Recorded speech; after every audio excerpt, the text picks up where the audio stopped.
Hello, everyone, and welcome to episode number 159 of the Book Wars Pod. I am trying not to cry laughing because Chris was dancing to the intro music and his computer is at a strange angle. I'm Kate. I'm here with Chris Miranda. That makes it sound far more mysterious than it actually was. I'm sitting and my computer is on my lap. Yeah. Oh, that's dangerous. Oh my god. Listen, I'm 31 years old. Called a I live laptop, dangerously. friends. Fucking jeez Louise. I'm here with this person who I live with, Miranda and Kristen, to talk about Doctor Aphra by Sarah Kuhn, her audio drama adaptation of the Aphra comics from Marvel. We're discussing through scene number 23. And yeah, I'm excited to discuss chaotic space lesbians. But before Yay. I know, right? But before we do that, please tell us what you're drinking. And also, yes, we do realize that we accidentally went on hiatus for approximately 85 years. Please tell us what you're drinking, and also, what the fuck happened to you to contribute to us going on hiatus for 85 years? You want to start, Burb? Sure. I mean, my brain's just... That's what happened to me. Right? Wookieed. I got Wookieed. My brain's just been as broken as usual, so, you know.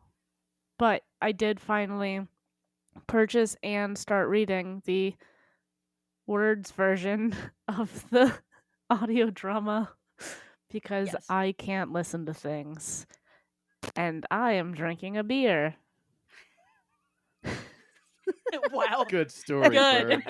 And then I Miranda, found what is the beer $5. that you're drinking? I'm drinking Wander Lightly American Lager.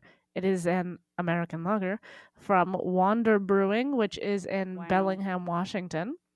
Let's see.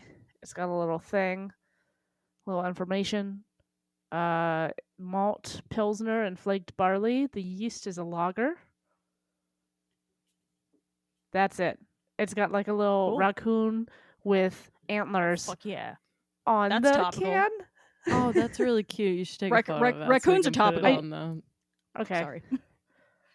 They are Topical topical. raccoons, because we love our favorite gay raccoon. It's true. Geeks, sorry I talked over you. Geeks really excited when I see fucking raccoons, as you know. All I said was you should take a photo of that and we should put it on the Instagram because we love raccoon content. Oh, and I didn't who post is our on the favorite gay Instagram today, so raccoon? I'm going to do that now. I mean, Afra's pretty raccoonier. Okay, if that's you ask fine. me. I just Yeah. want.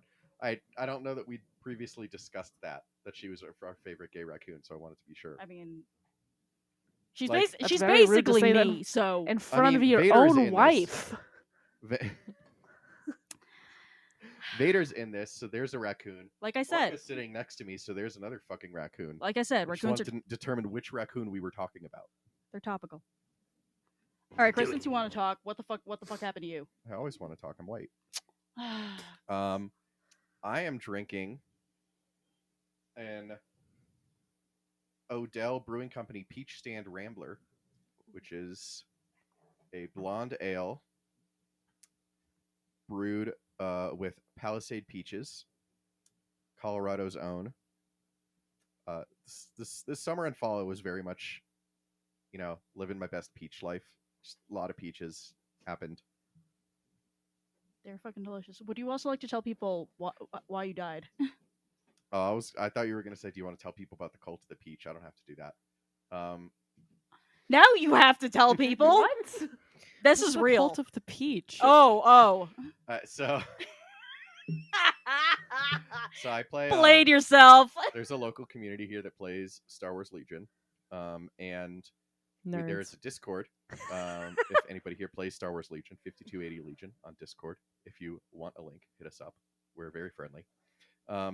but everybody so like, you know, when somebody joins Discord and it gives you like a wave to say hi button in the general channel, one of the animations that comes up is like a screaming fucking anthropomorphized peach with like arms and legs and everything.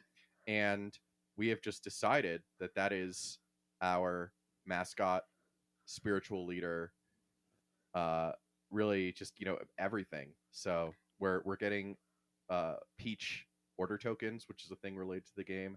It's very good.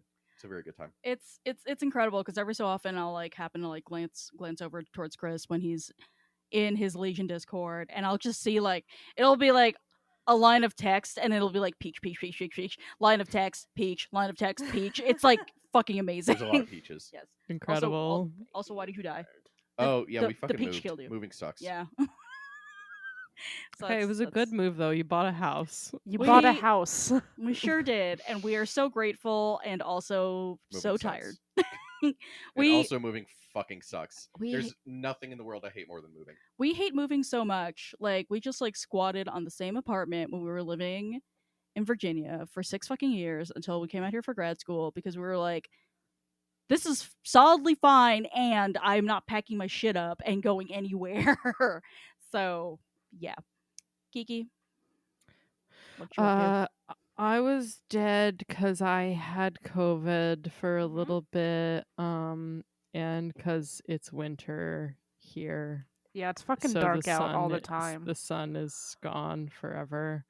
And I'm drinking Stash peppermint tea. Stash tea in Portland, Oregon. Yay. Stash is Kate, what are you drinking and why did you die? We could do this every episode, truly. I know, right? Honestly, why didn't I it's like, die? Sorry to interrupt, but it's like we had a thing going for a while where when our friends would meet up for drinks, we'd go around the circle and say, "What's the gayest thing you did this week?" So it could be like that, but for death. Oh my god.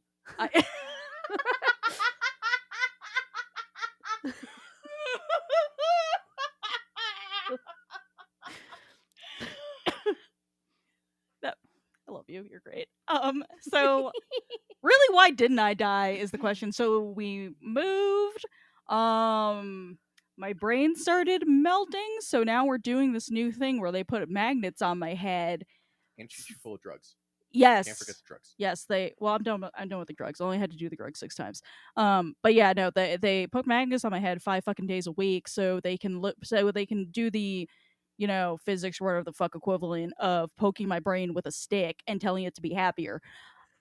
Sounds fake. Is real. Google it. It's fucking odd. I know. Happy bonk bonk bonk. Go to sadness jail. What am I drinking? I just finished my fucking tea. It's green tea. It's from the Tea Spot, which is a local to Boulder tea thing. They're around. They got good shit. But now I have no beverage, so because I can't. I'm not allowed. Back up. See, I'm also not super allowed to be intoxicated right now while they put magnets on my head. Which is kind of horrible, but also what are you gonna do? So, anywho's speaking of horrible things, if you would like to make horrible things better, our cause for our reading of Doctor Aphra is the hashtag Book Save Lives campaign at We Need Diverse Books. So you can go check it out at diversebooks.org/programs/books save lives. So what We Need Diverse Books is doing in response to the disgusting rash of book bannings across the country in schools and libraries is they're using a 3-pronged strategy to address book bans and champion diverse titles. They're going to raise awareness, provide resources, and create positive change while supporting educators, authors, and children most affected by the bans. So I think like we were all kind of like witnessing all this happening over the summer and kind of feeling at a loss of as what to do. So this is a coordinated effort by a well-known justice organization that I am a big fan of. So please go check them out. Give them your money, so that the children can read about gay shit freely, as they should be able to. So, and other stuff too. Anywho, Doctor Aphra, Chris, could you please give us a quick rundown of why this adaptation of the Marvel comics happened, and also why we don't talk about the Marvel comics?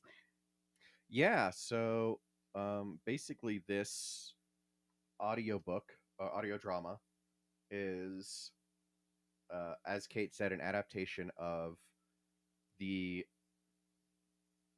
I think, the entirety of, oh my god, who wrote it? Kieron Gillen. Kieron Gillen's Darth Vader Marvel Comics run, from, I know what year this was. Hang on. He's a Star Wars encyclopedia, folks. No, I just have look up. So the 2015 run of Darth Vader by Kieron Gillen, she was an original character introduced in that run. She became extremely popular, ended up getting her own ongoing comic series that is now in its second run right now. But this is an adaptation of those original Darth Vader comics written from her perspective. So the same events are happening, but we're seeing, her perspective. She's narrating her thoughts. We're getting some backstory about who she is. And so it's a really great opportunity for us to get introduced to Dr. Aphra, because as longtime listeners know, we don't read the Marvel comics because Marvel is a bad company run by bad people. C.B. Cebulski and Mark Paniccia are extremely Racist, just toxic, racist people that we don't want to support, so we don't read the Marvel comics on here. But it's a great opportunity to introduce ourselves and our listeners to probably one of the more famous characters to come out of the new canon, not non-screen media. Like, I'm trying to think who else would be on that list. Maybe Ray Sloan, but I think Aphra's probably more well known than her. But yeah, it's a short list, and so it's a great opportunity to get introduced to her. My chaotic space Gasian who loves to commit crimes and be a lesbian. Yes. Oh God, why?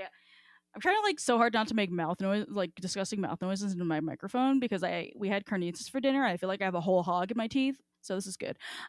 Anyway, when and where are we? I think Miranda put this note in here, so can you just please say it, because it's really good. Oops. Can't hear you. Can't hear you, Peach. I just had so many good jokes while I was on mute. Oh no! I was like, why is it? I mean, I'm not that funny, which is why you're not laughing at them, but they were very funny. You said, I'm making weird mouth noises, and I was like, sweetie, that's called talking. Oh but I believe now is the time for me to read what I put in the outline, and couldn't. Yes. This is why I muted myself, because I started giggling reading it while Kate was reading the very important our cause for this book, which is not a giggling matter. I was wondering what you were laughing at. Because I had forgotten all of what I wrote down, and so when and where are we is with Vader after the twink blows up the blow-up balloon, which is correct. It's extremely correct. Flat out if the correct. balloon is very much not a moon and is in fact a large space station, sure is. And we all know who the twink is, and obviously Aphra is there. Yes, also because it's her story. Yeah. So Vader's in disgrace right now. He is, Dad has super grounded him and gotten him a babysitter. So yeah, he's not feeling good. And when he and Aphra meet, they both kind of see an opportunity. Vader to exact revenge and also make himself look fucking cool, even though he's not cool because he's Anakin fucking Skywalker.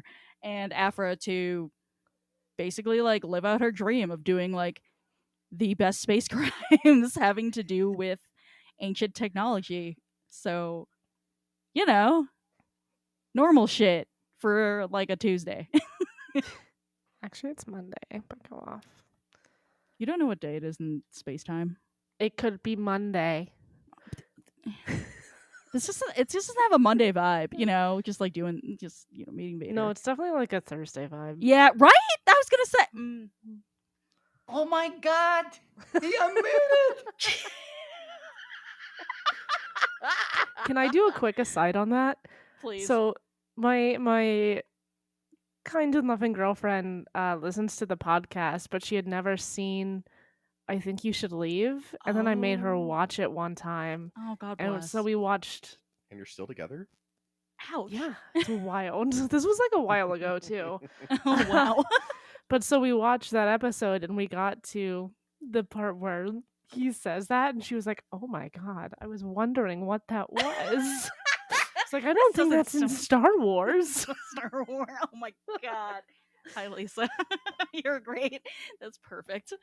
Our Yo, I think you should soundboard leave. famously has a bunch of stuff from Star Wars and then like three things from I Think You Should Leave from one specific sketch, and that's it. But did you ever add You Gotta Give? No, I should though. Yes. For just for charity shout outs for sure. just slap that button like 5 times. This is why y'all miss me on the pod. I'm the ideas woman. Oh, fuck me. I Think You Should Leave. Season 3 filming now. Anyway, back truly to Star Wars. Thank you for letting Yes. me story. Of course. We love Lisa. So, as Chris was saying, one of my favorite things about listening to this audio drama is that it is from Aphra's point of view, and obviously she's very much the narrator. She's kind of like the perfect character to do an audio drama around, because she's like super voicey is the technical term that we used to use in workshop when I was in grad school. But we get to sit like there's just like so much more gay now, and I love that very much. Yes. As Miranda's just like fist pumping. Gay. It's gay and it's in space. Exactly. At last, our prayers have been answered. I know. Incredible. I don't know if I was going anywhere with that other than to say that there were rainbow hearts shooting at my eyes while I was like listening to this. I was listening to this while I was like trying to like do stuff at work because like Miranda, I have a problem like listening to things. So I was like doing coding and listening to this and just like crying, laughing, and just being like, this is why I don't work in an office. Because just crying and listening to gay shit. Who put LOL Space College? I think me. Oh my God. Chris. Yeah, so one thing about the audio drama that we get from this that's added and wasn't in the original Vader comics is Space College. Space College, yeah. So we Space get College. Aphra kind of reminiscing about her childhood and going to university and majoring in archaeology and meeting one Sanastaros, who is another very important character who originated in the original run of the New Canon Star Wars comics, also from 2015. Written, I want to say Jason Aaron originated her, but she's basically like kind of like a more competent foil to Han, where like we meet her because she is hunting him down because he owes her money. Because he's a dork. And like she's also gay. Yep. And she's also extremely gay.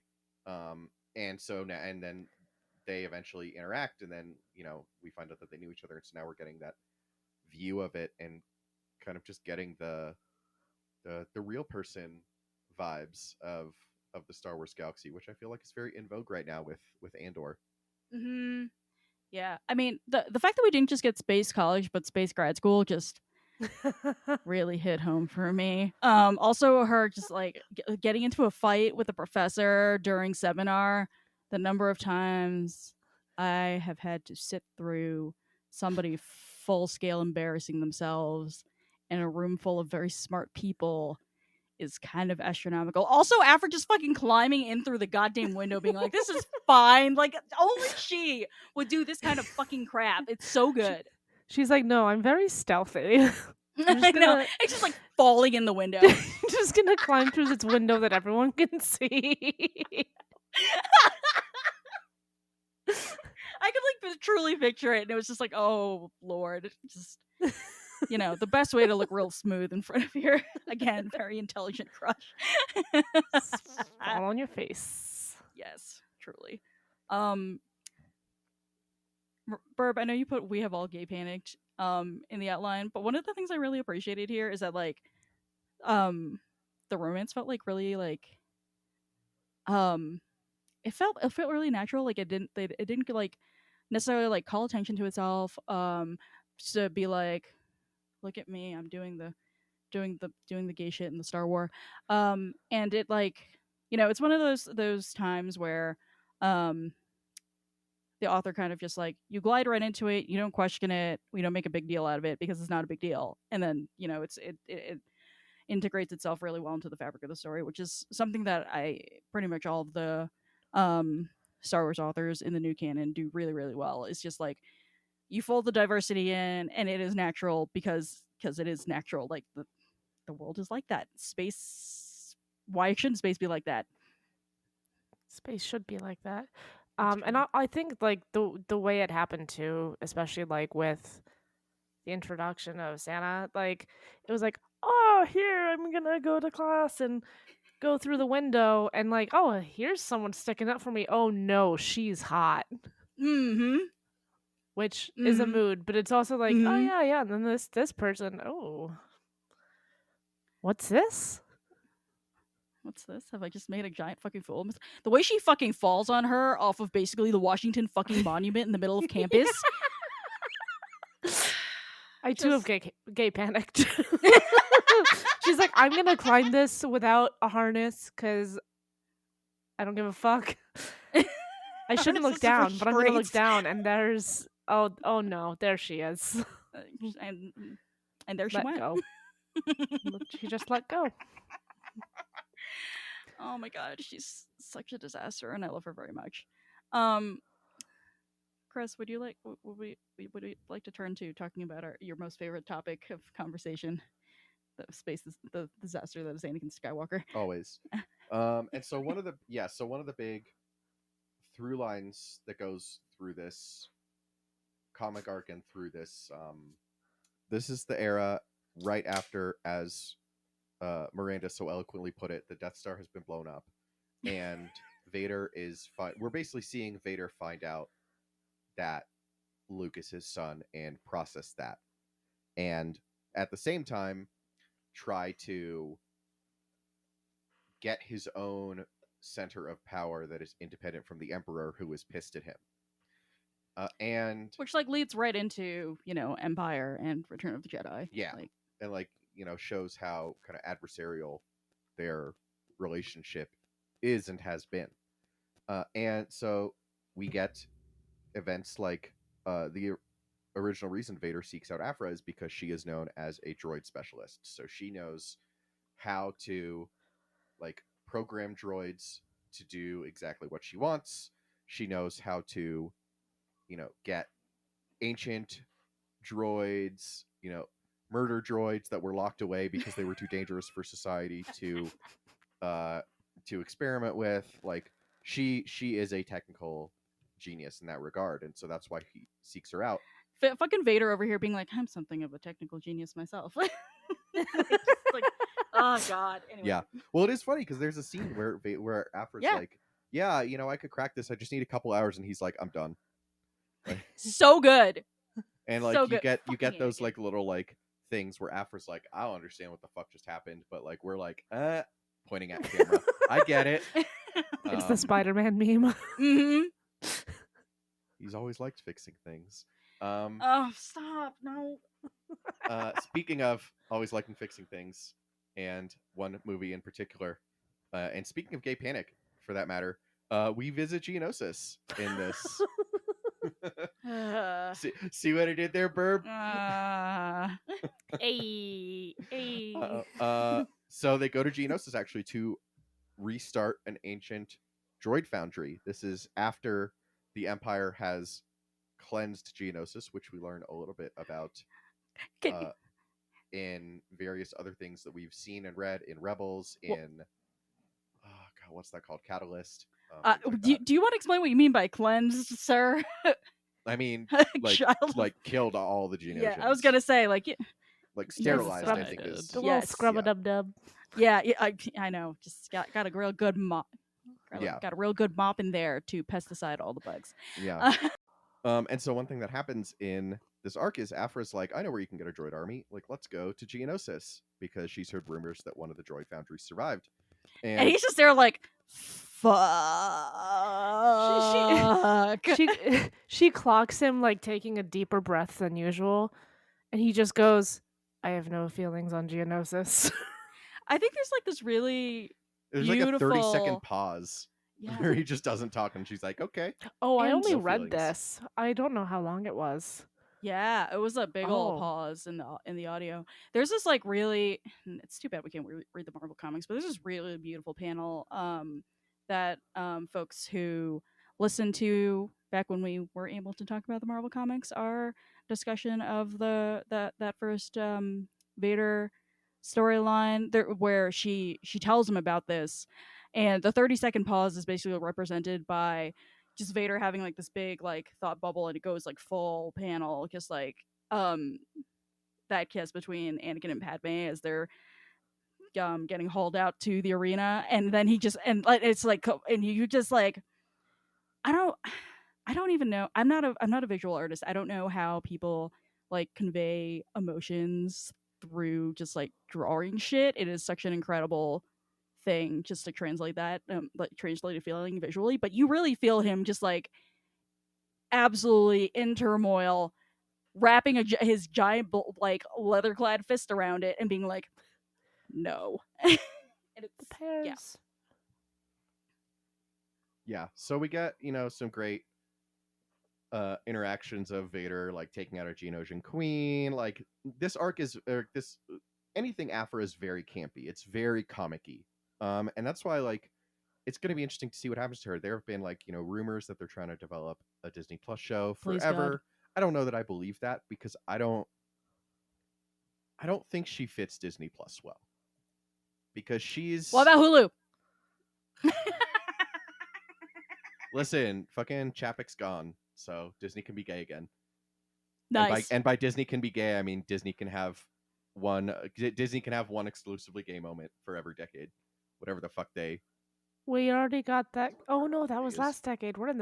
It's 2022. We already saw that cast that was only available in some countries. Listen, and spoiler alert if you haven't watched Andor, but we've got Andor, so like, Andor's so gay. Andor's so fucking gay. They're like kicking themselves that they let Andor get on Disney Plus. Honestly, they're probably really pissed about it. It's so dark and so gay and so anti-fascist. But now they're fucked because it's popular. Yeah, exactly. We'll talk about that eventually, but yeah, so like it's very like, as I was saying, campy, very adventuresome. It's like she's very Indiana Jones vibes, except without the it belongs in a museum, like kind of like goody two shoes underneath it all vibe. And where really she's like, I think there's literally a line where she's like, it belongs in a private collection for a large amount of credits. Like, yes. It's just like directly making fun of that.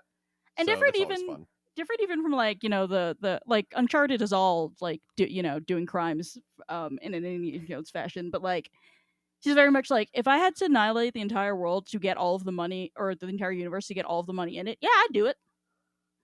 Why not? Yeah, she does not have a heart of gold. Mm-hmm.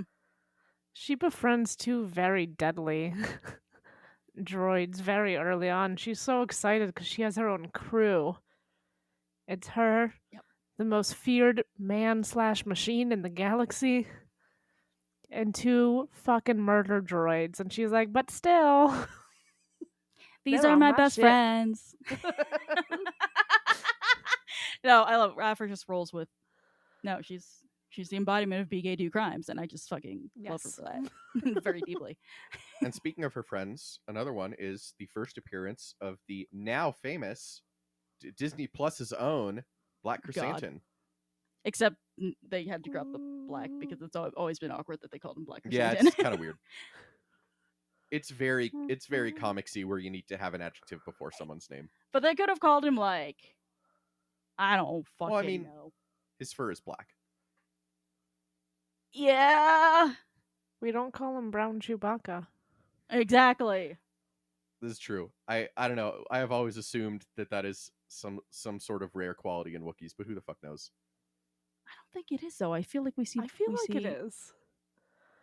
Is I it? might be. I'm I'm trying very to- sorry. I'm with Chris on this one. I'm like, man, we need to go back and watch Revenge of the Sith for the millionth. The end fucking of time Revenge so I of can the just Sith, sit there. when- Yes. Tarful has some brown in his fur. He has some black as well, but it's also a very dark brown. Okay. I specifically looked this up when I was painting my Wookiees last month. Oh God. Fucking nerd. The fucking tabletop. I just. Great. Do you have anything else to say about Chrysanthemum before I never let you talk again? Not just he's fucking baller. I really love it. After just being like, I can connect with this guy. It'll be fine. And I'm like, literally seeing Chrysanthemum on live TV ripping off people's arms in a bar. So It's like, you just watched him rip off several limbs, mm-hmm. and you're He's like, like, yeah, yeah, no, this- we get each other. Yeah, it's the best.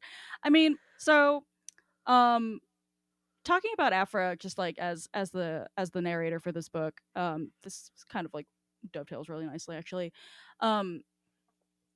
So several things are going on here. So she, because it's in first person and also because Aphra is like, because we know she's a criminal, she is by definition a patented liar. We have these moments where she's just like, I really connect with Chrysanthemum. I really connect with Vader. ? We will come back to that. Sort of thing where she's just where it's like, you know, how much do we believe her?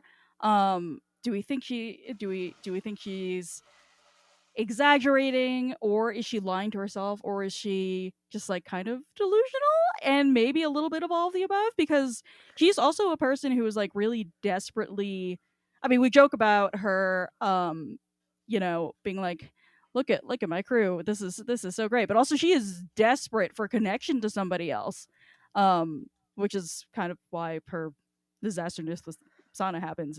It's like extremely part of that. But going back to the point I just glossed over about Vader, what do we think? Like she tells us that she's like picking him apart and she's putting this puzzle together, but like, is she actually like what? How much do we feel like she at this point that she like knows him as deeply as she thinks he does? I mean, obviously we know the background to some of the things that he's doing, like looking for Luke and all this other stuff, but like, how much does she actually have his number personality wise? I don't think she does. Yeah. I think you know, he's a mysterious guy. But she's just kind of like rolling with it. Like, Yeah. you know, there's a line or a paragraph or however you say paragraph in loud words. Yes. There's some dialogue. where- yeah, she's like, yeah, you know, he's usually very cryptic, but sometimes he'll just say things that like I should not know. Like that's above my pay grade. And I think he's kind of, I feel like she finds him fascinating. Yes. Because like, Yes. what's happening here? Right. You know, like, he's saying this. I'm like, oh yeah, okay, sure. She's just, you know, rolling with it, which is great and very funny to watch unfold. Listen to unfold. yeah, it's almost like he's like another thing for her to unearth. Like, Yes, what exactly. his deal is. Mm-hmm. I completely agree with that, and I think she has more of his number than, not as much as she thinks, but more than I think we give her credit for. Because like, I mean, I think kind of one of the funniest things about what they've done with Vader in the canon is like make it the galaxy's absolute fucking worst kept secret that he's Anakin Skywalker. Like anybody who's spent time with him and has a quarter of a brain can fucking figure it out. So good. Because he's so fucking garbage at hiding it. Yeah, yes, and I mean, I also love how that how we've like, I mean, in the beginning we've had like two of the smartest characters that we've had in canon, Thrawn and Aphra, just like being like, wait a second, but no, it really has gone downhill into like he could be walking down the street and like fucking Bob who runs the supermarket is like, hold up a minute, Yeah, I know who that is. Like Tarkin knows, Thrawn knows, Reva knows, at least two people in this comic run figure it out pretty quickly. Like Sabe figures it out in later Vader runs. Like it's a whole fucking thing. Yeah. Oh yeah. I see your interest there, Burb. We'll talk. I'll give you some links. But yeah. So like it's just like hysterical that, and so I do think that she has a sense, but I also think that she just sees him as a kindred spirit. Like, and I think that's very self-aggrandizing of her. I was gonna say how true is that actually though for us as readers? Like how much are we meant to question that? I mean, I think it's a little bit of both. Like on the one hand, she is a technical genius who has had a lot of trouble building relationships, has kind of secluded herself in her own little like mind palace of like no morality and telling herself that she doesn't care about anything. This like nihilism that Vader is obviously very familiar with. But also at the same time, like they are both also human and they have their weak points. For Aphra, it's Sana, and she later in the comics, in her own comic run, starts dating someone else, and that becomes a weak point. For Vader, obviously, it's Obi-Wan, it's Luke, it's Padme memories. So like it's all these things. And so fucking Anakin just kneecapping himself left and right. Like I feel like it's seriously.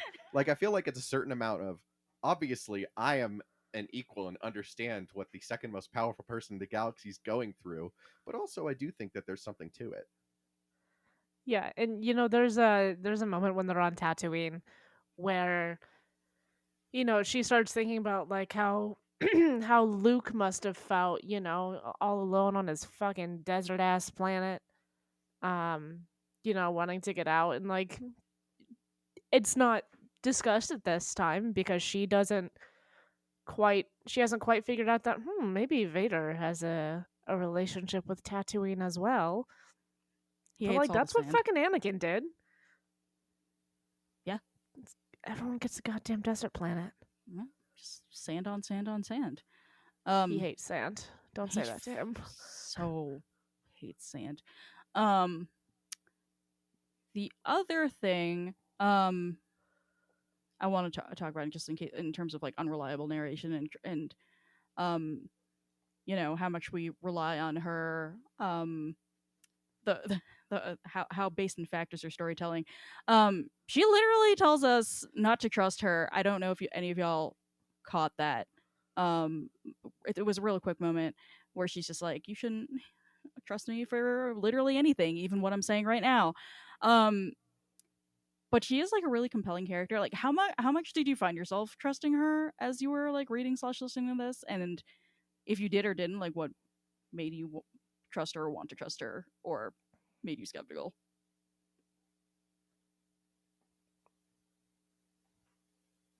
I trusted her. Yeah. What kind of made you just like do that?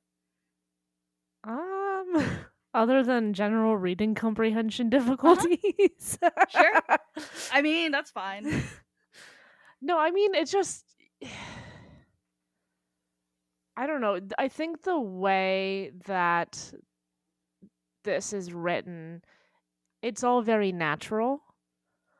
And this kind of goes to my answer to, you know, Chris's question that I assume we'll cover next about, like, you know, who is she dictating to? My answer is a secret third thing, which is like when you're just kind of vibing and like everyone wants to have their life narrated, and she's just going around doing that, and like she's gonna exaggerate, but there's something just about that happening, and it seems like, you know, there's one point where she's like, "Oh, I can't tell you this part yet," and then like goes and like tells a different part, and it's like, okay, so I lied to these guys, but I'm going to tell you the truth now, which is probably a sign that I should not be trusting her at all. Yeah. But I'm just like there for the ride. Yeah. No, Is it because I know this is a story? Maybe. Yeah. No. And I think her personality really lends itself to like. I mean, her telling her own story does feel as natural as Lando doing the Calrissian Chronicles in Solo, which is fucking amazing every time. I mean, they're both con artists, yeah, in their own way. That's absolutely true. But they're the also reason both why very charismatic. Yes. Like yes. I mean, like, is she a gay raccoon? Yes, but would I be drawn to her anyway? Also, yes. Yeah, I was gonna say she has a really compelling voice, and she did in the comics, and I think that's something that Sarah Kuhn captured super duper well as she was doing this adaptation. Miranda, did your cat just do something unhinged? Yeah, he was playing in the hallway chasing nothing, and then just like crashed into a box or two. I just Classic. orange cats, just orange cat things. Thank the Lord. Sweet angel. God damn it. What was I gonna say? Oh, the reason why I just asked this question in the first place is because I love you know, I didn't like teaching, but sometimes I just put on my teacher hat and ask annoying fucking questions just to see if you have a feeling about things. So one thing that really stuck with me from grad school was like during some class discussion. It was a really throwaway comment from the professor, but he was like, you know, I think we're pretty used to thinking of like if you have a first person narrator, especially if they're a morally gray or morally bad character, I think we're used to like thinking about them as an unreliable narrator, or if they're mentally ill or something like that. But one thing he said was like, it's not even just that all first person narrations, no matter what like positioning or framing the narrator has, is unreliable.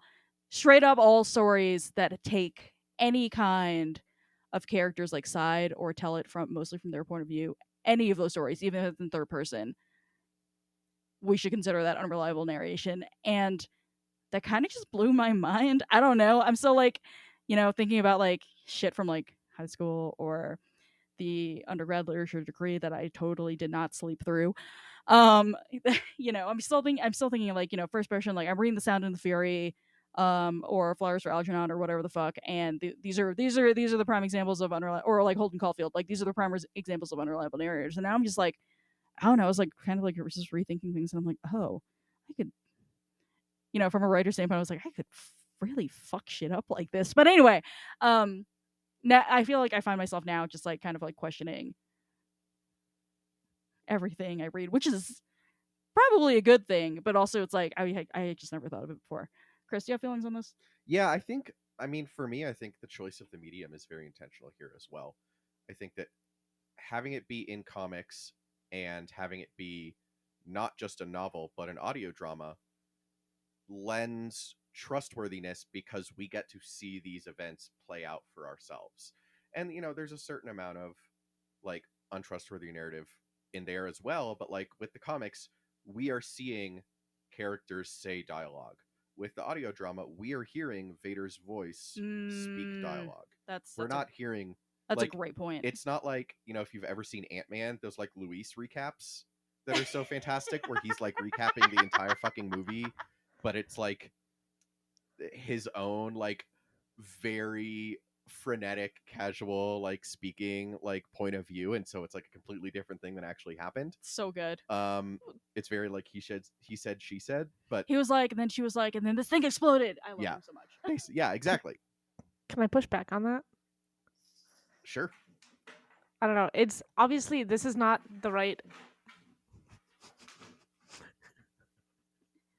Well, Tony's being now? mad loud too. Oh He's got his fishing pole toy in the Yeah. hallway. He loves it so much. Oh my god. Precious child. Oh, he's Dragon it. Okay. Again, this is not the right medium for it, but I feel like something that we see in, like a visual situation, like a TV show, is, you can have characters retelling, and then like it kind of flashes back to whatever the story is, and like this is her audio drama, like she can have Vader say these words, and like She hired her own have Vader us voice actor. yeah She fucking would though. She she absolutely. would. That's half a point, so I'm just doing that to be annoying to Chris. No, I love no, that. no, no. I totally hear that. And I do think, and there's parts of this where we're going to get through it because I've listened to it before, and we're going to be like, oh, this was a lie. And Kate brought up a great one with ripping off those other bounty hunters with the heist. And so I feel like I brought that up before we started recording, but go on. oh, did you? I thought time's a flat circle. Yeah, whatever. But yeah, so it is interesting to just see